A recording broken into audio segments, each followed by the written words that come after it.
Eu sou o Rafael e hoje eu estou aqui para falar sobre o meu projeto Nada é Maior que a Verdade. O projeto é uma antologia visual, ou seja, um conjunto de textos, imagens, dividido em 3 atos. A ideia surgiu porque eu gosto muito de álbuns visuais e como eu não canto e eu vinha escrevendo algumas coisas, eu decidi juntar algumas habilidades. Eu comecei a escrever sobre coisas que eu vinha me questionando e a vontade de compartilhar essas ideias veio vindo junto, então eu decidi fazer esse projeto, que é totalmente baseado na situação do mundo que a gente está vivendo agora, os questionamentos que a gente se faz sobre a existência, o questionamento sobre o que é a verdade. E eu tento trazer um pouco dessa consciência histórica que acaba fazendo um atravessamento nessa consciência individual nossa. O projeto ele possui uma linha do tempo e ele percorre 3 momentos diferentes.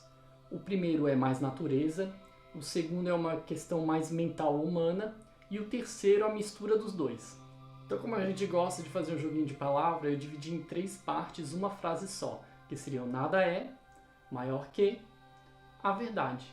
Então os 3 textos eles são entrelaçados, porém eles falam de momentos diferentes, mas dentro de um mesmo contexto. Todas as imagens belíssimas são de Portugal, lugares incríveis, muita natureza, e a trilha sonora foi o Eli de Lima que fez. Eu fui guiando mais ou menos como eu queria essa trilha sonora, que sentimento ela passasse, se tinha drama, se tinha leveza, se tinha uma pegada mais eletrônica.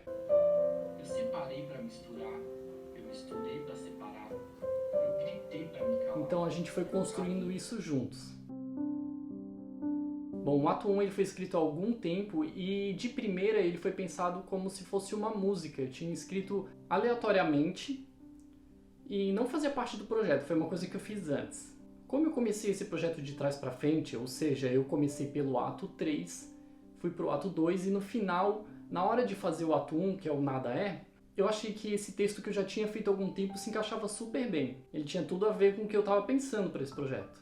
O ato 1 ele fala sobre a dualidade que a gente vive, as polaridades, os extremos, de todas as situações que a gente percorre durante toda a nossa vida. Ele foca bastante no movimento que a vida tem, nas mudanças que acontecem o tempo inteiro, na maioria das vezes fora do nosso controle. Fala também sobre o aprendizado que a gente acaba tendo no final de todas as situações que a gente vive.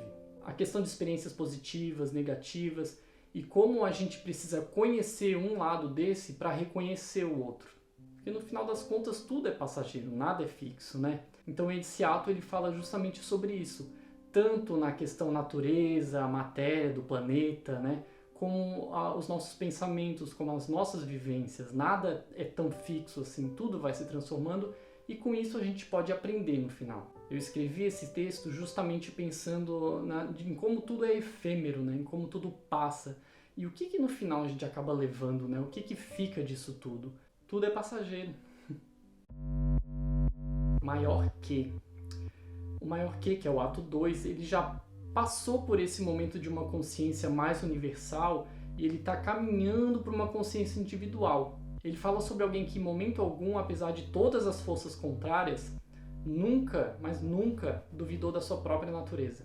Lino é o nome do meu avô paterno e eu usei esse nome para o personagem do ato 2 justamente para falar um pouco sobre essa questão da inteligência atravessar as gerações e começar a perceber o mundo de uma forma diferente, enxergar outras coisas. Algo que antes alguém via como pobreza, como escassez, alguém agora está vendo como riqueza.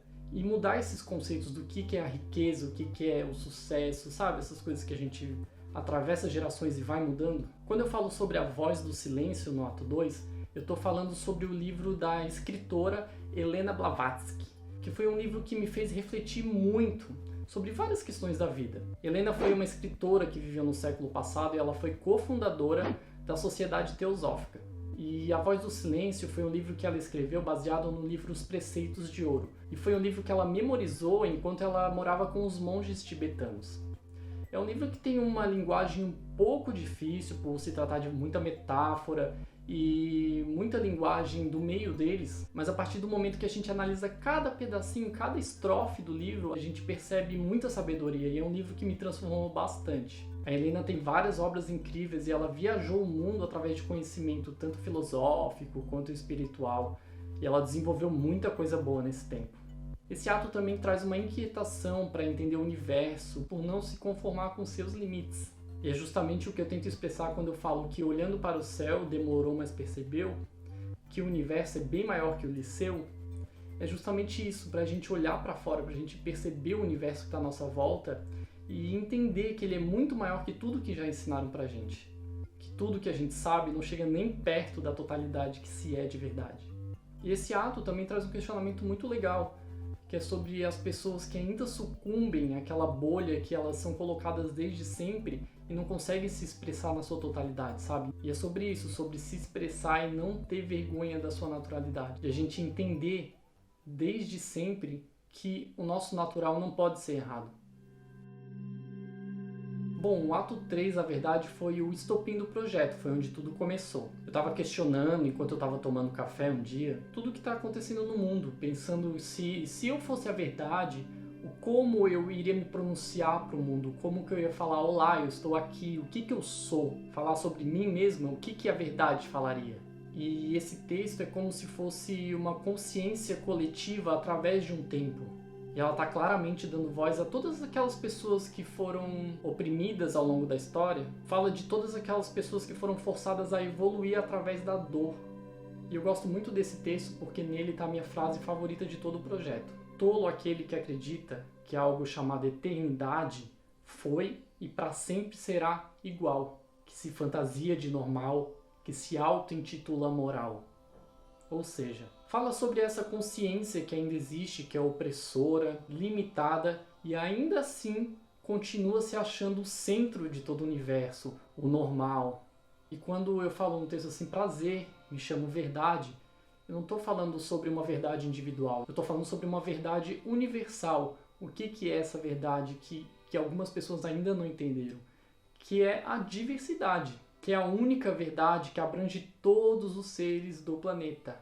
E toda a galáxia, e todo o universo, e tudo que você pode imaginar. É a única verdade que acolhe todo mundo. Diversidade. E que independente do que acontecer no mundo, essa é a única verdade que sempre prevalece. E ela sempre vai estar buscando essa revelação, essa fraternidade.